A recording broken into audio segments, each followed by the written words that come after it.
Hey everyone, this is Rupali and आप सभी का स्वागत है बीएड लर्नर्स चैनल पर। तो देखिए, आपका आज का सेशन रहेगा क्रिएटिंग एन इंक्लूसिव स्कूल से। ये है आप लोगों का पेपर थर्ड। पेपर 3 है, ये आप लोगों का बीएड सेकेंड ईयर का सब्जेक्ट है। और इसके आज मैं आपको एमसीक्यू सीरीज स्टार्ट करवा रही हूँ 2021 की। इससे पहले हमने 150 प्लस क्वेश्चन करे हैं अपने एस्पायरिंग टीचर्स चैनल पर। क्लियर? तो वहाँ पर मैंने उसमें भी खुद ही क्वेश्चंस प्रिपेयर किए थे और वो आपके 2020 के अंदर काफ़ी हेल्पफुल रहे थे और इम्पॉर्टेंट रहे थे आप लोगों के लिए, जो आपने वहाँ से पढ़ा था। काफ़ी स्टूडेंट्स के कमेंट्स आए थे। तो देखिए, आप लोगों की रिक्वेस्ट पे ही ये क्रिएटिंग एन इंक्लूसिव स्कूल का भी मैं आपको 2021 के एमसीक्यूज करवा रही हूँ। इससे पहले मैंने आपको नॉलेज एंड करिकुलम का, जेंडर, स्कूल एंड सोसाइटी के, यहाँ पे मैं आपको ऑलमोस्ट 60 क्वेश्चंस प्रोवाइड कर चुकी हूँ यूनिट 1 एंड यूनिट 2 से। और आपका डिस्क्रिप्टिव भी चल रहा है यहाँ पर बीएड लर्नर्स पर। तो क्रिएटिंग एन इंक्लूसिव स्कूल का आपका पहला सेशन है आपका, ये है आपका पार्ट 1। और ये वाले एमसीक्यूज आपको कहीं भी नहीं मिलने वाले हैं, इंपॉर्टेंट एमसीक्यूज हैं। ये भी मैंने, क्योंकि देखिए एमसीक्यूज को बनाने के लिए आपको पहले खुद डिटेल स्टडी करनी पड़ती है कि कॉन्सेप्ट लिखा क्या है। तो उसके ही रिगार्डिंग मैं खुद से स्टडी कर कर आप लोगों के लिए एमसीक्यूज प्रिपेयर कर रही हूँ। तो ये आपको एमसीक्यूज कहीं भी नहीं मिलने वाले हैं और इम्पॉर्टेंट, मोस्ट इम्पॉर्टेंट एमसीक्यूज हैं, जिससे कि आपका कॉन्सेप्ट भी क्लियर होगा और आपको पता भी चलेगा। तो जब अदने मैं प्रिपेयर कर रही हूँ, तो इससे पहले आप मेरे एस्पायरिंग टीचर्स के प्लेलिस्ट को चेकआउट कर सकते हो। क्रिएटिंग एन इंक्लूसिव स्कूल की अप्रॉक्स आपके 14 to 15 सेशन वहाँ पर गिवन है। और बीएड लर्नर्स पर आज हमारा पहला सेशन है। चलिए फिर स्टार्ट करते हैं। अगर आपको अच्छे लगे, सेशन अच्छे लग रहे हैं, समझ में आ रहे हैं, तो वीडियोस को लाइक करना मत भूलिए एंड अपने फ्रेंड्स के साथ, अपने कॉलेज ग्रुप के साथ शेयर ज़रूर कीजिए एंड इस चैनल को भी सब्सक्राइब कर लीजिए, जिससे कि आपके लिए बहुत हेल्प होने वाली है बीएड एग्ज़ाम के अंदर। क्योंकि इस समय भी लग रहा है कि जैसे कि आपका कोविड की सिचुएशन चल रही है, तो आपके एग्ज़ाम ऑनलाइन होने के चांसेस हैं। क्लियर है आप सभी को? बढ़ते हैं अपने पहले क्वेश्चन की तरफ, क्रिएटिंग एन इंक्लूसिव स्कूल के। Dash children includes who experience difficulties in learning as well as those whose performance is so superior that modification in curriculum and instructions are necessary।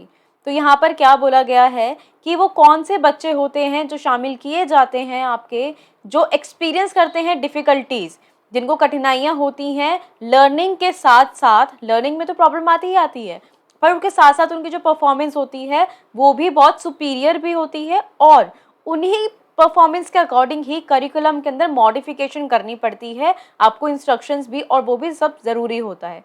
तो वो कौन से बच्चे होते हैं और कौन सी कैटेगरी के अंदर आते हैं, ये आपको बताना है इसके अंदर। Special, exceptional, disable, normal. देखिए, सबके अंदर छोटा छोटा सा डिफरेंस है। और वो क्या है आपका? नॉर्मल बच्चे जो होते हैं उनको कोई डिफ़िकल्टी नहीं होती है। जो नॉर्मल एक बच्चे को होती है कि कुछ समझ नहीं आया, दोबारा समझाओगे तो आ जाएगा वो, ठीक है, वो यहाँ पर। और वो सुपीरियर भी इतने नहीं होते हैं कि उनकी परफॉर्मेंस एक नॉर्मल एवरेज बच्चा होता है। तो नॉर्मल तो आपको ईजी है। डिसेबल क्या होता है? जिसके अंदर कोई डिसेबिलिटी होती है, चाहे उसको समझने में लर्निंग डिसेबिलिटी है, लिखने में डिसेबिलिटी है, तो वो बच्चे हो गए। एक्सेप्शनल बच्चे क्या होते हैं आपके? ये एक्सेप्शनल आ जाता है दो पार्ट्स के अंदर। एक जिसके अंदर डिफ़िकल्टीज़ भी होती हैं, ठीक है, और दूसरा क्या होता है, जो आपका गिफ्टेड स्टूडेंट भी माना जाता है। गिफ्टेड स्टूडेंट लाइक कि उनकी परफॉर्मेंस इतनी सुपीरियर है कि जिससे कि आपको यहाँ पर चेंजेस करने पड़ते हैं। वो क्रिएटिव माइंड के बच्चे होते हैं, आपके 130 प्लस का आईक्यू होता है, ऐसे भी बच्चे एक्सेप्शनल के अंदर इंक्लूड होते हैं। तो यहीं से आपको आंसर मिल जाता है। इसका जो करेक्ट आंसर है वो है आपका बी ऑप्शन, जिसके अंदर बताया था कि जो एक्सेप्शनल चिल्ड्रन होते हैं वो एक्सपीरियंस करते हैं, डिफ़िकल्टीज़ भी करते हैं, और उसके साथ साथ जो दूसरे बच्चे होते हैं, मतलब दो कैटेगरी के अंदर आ जाते हैं, परफॉर्मेंस भी उनकी एक्सेप्शनल होती है, तो वो क्या होते हैं? एक्सेप्शनल बच्चे। Next, which deviance includes hard of hearing and deaf and dumb and visually impaired. अब यहाँ पर डेवियांस होते हैं, यहाँ पर विकलांग बच्चे। तो यहाँ पर वो कौन से होते हैं जिसमें उनको सुनने में दिक्कत होती है, डेफ एंड डम्ब भी होते हैं एंड विजुअली इम्पेयर्ड भी होते हैं। तो वो कौन से डेवियांस के अंदर आते हैं बच्चे? मोटर के अंदर, इंटेलेक्चुअल डेवियांस, सेंसरी या पर्सनैलिटी। तो अब आप पहले आपको ये जानना पड़ेगा, हियरिंग आपका यहाँ पर बोलना, आपका विजुअली, ये सारे क्या हैं? आपके सेंसेस हैं, आपकी इंद्रियां हैं, यहाँ पर संवेदी जिसे हम कहते हैं। क्लियर? तो इन चीज़ों से आपको यहाँ से समझ आ जाता है कि ये बच्चे कौन से डेवियांस के होंगे। तो उसका जो करेक्ट आंसर है आप लोगों का वो है आपका सी ऑप्शन, सेंसी डेवियांस के, क्योंकि ये सारे ही आप लोगों के सेंसेस होते हैं। Next, which impairment is closely associated with hearing impairment. अब यहाँ पर पूछा है कि कौन सा इम्पेयरमेंट आपका क्लोजली, ज़्यादातर अधिकतर जुड़ा होता है आपके हियरिंग इम्पेयरमेंट के साथ। Orthopaedic, speech impairment, locomotor impairment या ऑल ऑफ द अबव। देखिए ऑर्थोपेडिक क्या होता है, अब आपको ये नहीं कि मैं सिर्फ ये जो एक क्वेश्चन है सिर्फ आप एक ही क्वेश्चन का आंसर देख रहे हो। अगर आपको ये 4 टर्म्स की मीनिंग क्लियर है तो इट मीन्स कि आप एक ही बारी में 4 क्वेश्चंस प्रिपेयर कर रहे हो। ये आप अपने दिमाग में रखिए, क्योंकि आपको ऑप्शंस की नॉलेज भी होना बहुत ज़रूरी है। ऑर्थोपेडिक इम्पेयरमेंट क्या होता है, आपके बोन्स और मसल्स में जो भी प्रॉब्लम आती है उनसे रिलेटेड जो इश्यूज होते हैं उसको बोलते हैं, मूवमेंट में इश्यूज आते हैं तो वो होता है आपका ऑर्थोपेडिक। स्पीच इम्पेयरमेंट क्या होगा कि बोलने में, जैसे कि कुछ बच्चे हकलाते हैं, तुतलाते हैं, या फिर आपका बोलने में उन्हें दिक्कत है तो वो क्या हो जाएगा, स्पीच इम्पेयरमेंट आपका। और लोकोमोटर भी आपके बोन्स और मसल से ही जाते हैं, ठीक है। तो आपका इसमें पूछा है कि कौन सा इम्पेयरमेंट जुड़ा होता है, क्लोजली उसके साथ जुड़ा होता है हियरिंग इम्पेयरमेंट में। देखिए जब तक आप सुनोगे नहीं तो आप बोल कैसे पाओगे। आपको यहाँ पर सुनने में दिक्कत है, आपको मैंने क्या बोला वो आपको सुनाई नहीं दे रहा, तो क्या आप अपना क्वेश्चन अपना बोल के बता पाओगे कि मैम ने क्या बोला मुझे तो समझ नहीं आया, तो फिर मैं किस टाइप का क्वेश्चन पूछूं। तो यहाँ पर आपको इसका हिंट मिल जाता है। तो उसका करेक्ट आंसर है आप लोगों का बी ऑप्शन, क्योंकि यहाँ पर हियरिंग के साथ साथ आपका बोलने से संबंधित है आपका। तो इसका जो करेक्ट ऑप्शन जाएगा वो जाएगा B option. Next, dyslexia is a type of. अब यहाँ पे डायलेक्सिया क्या है आपकी, ये है आपकी learning disability.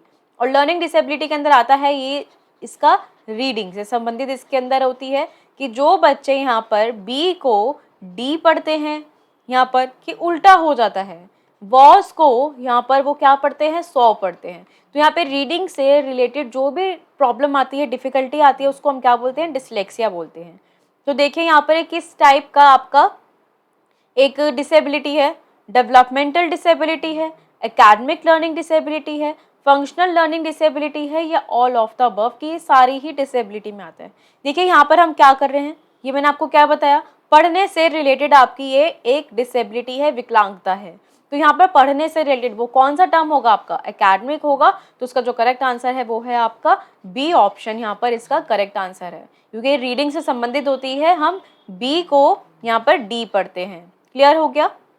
Next, which of the following tool is used for the assessment of problematic behaviour of MR children.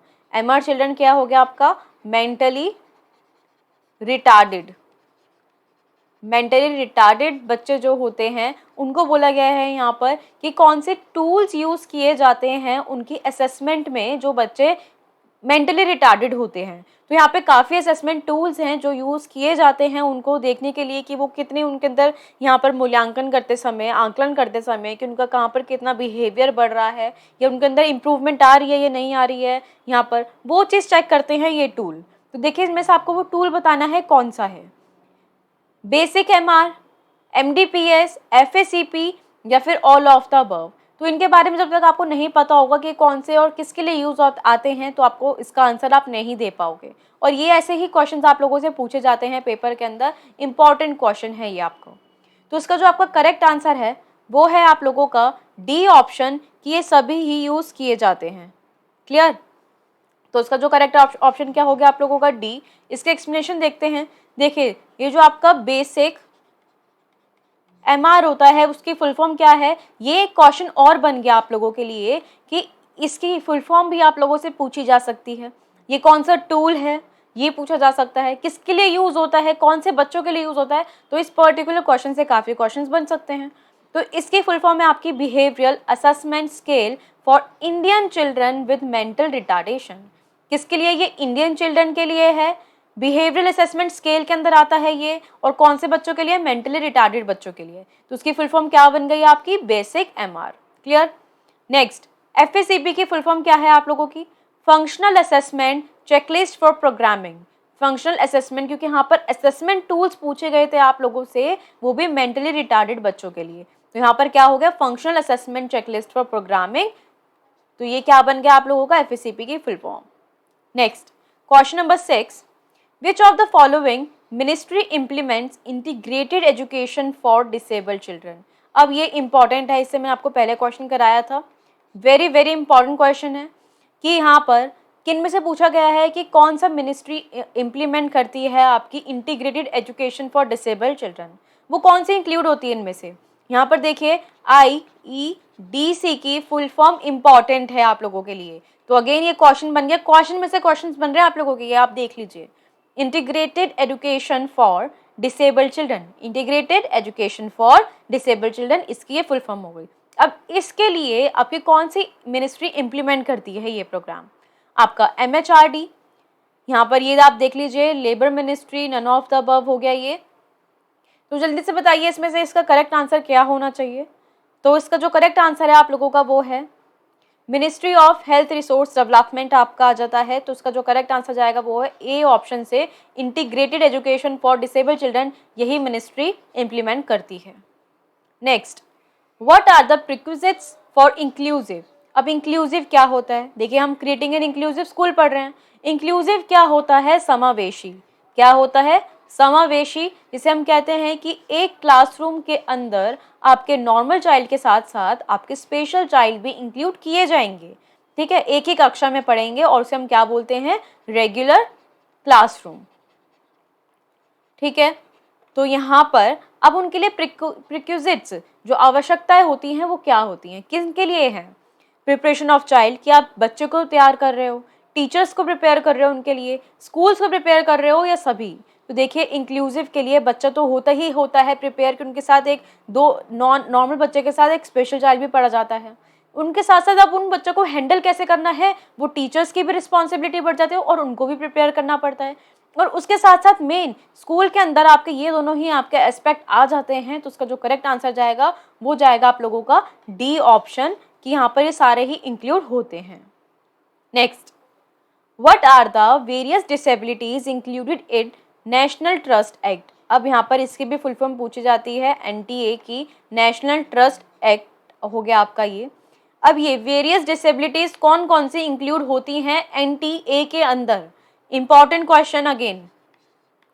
तो अगर आपको ये सेशन अच्छा लग रहा है और आपको ऐसे ही सेशन इंपॉर्टेंट क्वेश्चन के साथ चाहिए तो मुझे कमेंट्स में ज़रूर बताइएगा, और जितना ज़्यादा आप शेयर करोगे उतना ही मुझे मोटिवेशन मिलेगा, मैं आपके लिए MCQs और प्रिपेयर कर पाऊँगी। ठीक है, तो यहाँ पर आपको बताना है कौन सी वेरियस डिसेबिलिटीज़ इंक्लूड की जाती हैं NTA के अंदर, autism, cerebral palsy, multiple disabilities, या ऑल ऑफ द अबव। देखिए इन सब की भी मीनिंग क्लियर होने चाहिए आप लोगों से, इससे एक सेपरेट क्वेश्चन बन जाते हैं आपके। ऑटिज्म क्या होता है, सेरिब्रल क्या होता है, मल्टीपल डिसेबिलिटीज़ क्या होते हैं।